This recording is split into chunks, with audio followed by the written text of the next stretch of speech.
Well, good afternoon, everyone. It is great to be with all of the folks who are standing behind me, who have fought so hard to make certain that we could take another step, another positive step in preventing gun violence in our state, providing for gun safety and protection of our citizens. No role in government is more important than to protect the lives of our citizens in the communities they live.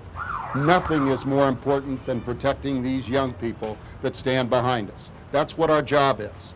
And nothing is more dangerous than to have the proliferation, the vast proliferation of guns in the hands of individuals who want to perpetrate violence in our communities. And we see it, unfortunately, over and over and over again.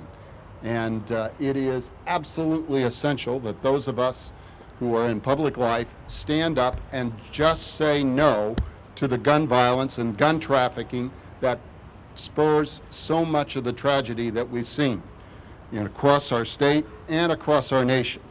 And it is only with strong, strong leadership, like the folks that are standing behind me. And I want to say to the mayors, Mayor Palmer, Mayor Healy, and all of those who have stood strongly to push back against gun violence in the country. You live with these problems day in and day out. Chief Comey has just experienced one of the great tragedies in our society, where a gun purchased in South Carolina crosses state lines by a citizen not from New Jersey, taking the life of a law enforcement officer, someone who has dedicated their lives to protecting people, taken down with an illegal weapon. We need to make sure that we have the tools to push back against those kinds of elements in our society. And that is exactly what the bill that I'll be signing in a few minutes will do. It is to ban the purchase of handguns when they occur more than one a month.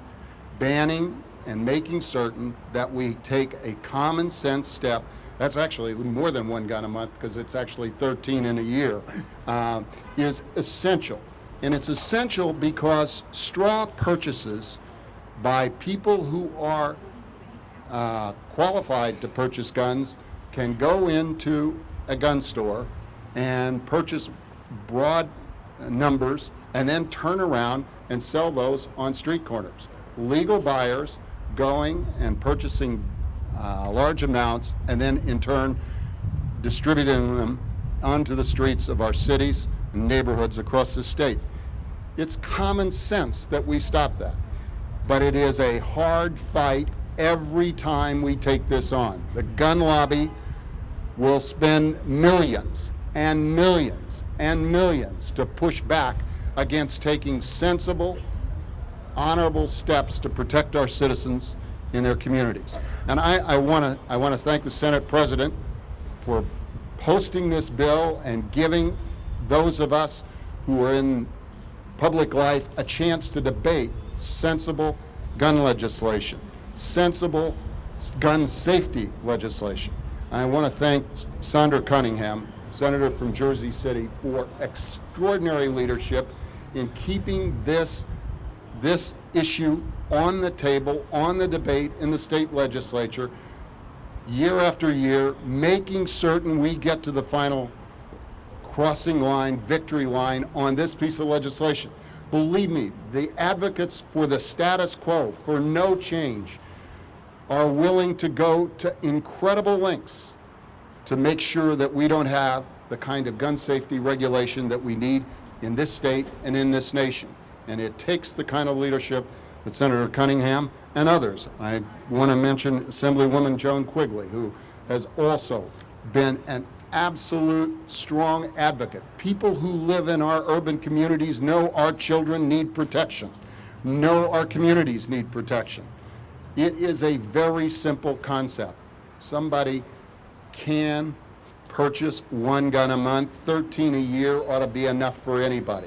And anyone who would argue otherwise, I think, is actually losing track of what is happening in our cities. 28% of the guns, just shy of 30% of the guns that get traced back in crime events are purchased in New Jersey.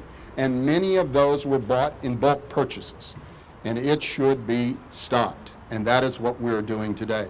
I want to thank Bonnie Watson-Coleman, our majority leader, for her great leadership. Albert, I think you have a few friends in the neighborhood, Bonnie.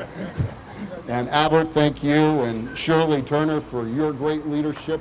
Over and over, you guys better stand up for your local leaders. Believe me, they have done an incredible job. And it takes a team to do it. But we have to give people like Chief Comey the kind of tools that will make a difference. And by the way, I want to thank the advocates. I see Brian Miller will probably be speaking, and the million moms that stand up for gun safety. You know, I see Sheriff Larkin here who's had a personal experience with his family, as did Brian Miller. There is no reason that we should not take common sense steps and move forward. There's a lot of good things going on with regard to reducing the level of violence in our state, reducing the level of homicides and murders, but it's not enough if one person falls to the tragedy of these events. And I will proudly sign this bill, and I guarantee you this: we will be talking about gun safety and gun regulation in this election season, because it is vital. It is vital that the people of the state of New Jersey have safety in their neighborhoods. Our kids need the protection, and we need to make sure that we stand up for it, and that's exactly what we'll do. Thank you. We now have a ban on any more than one gun.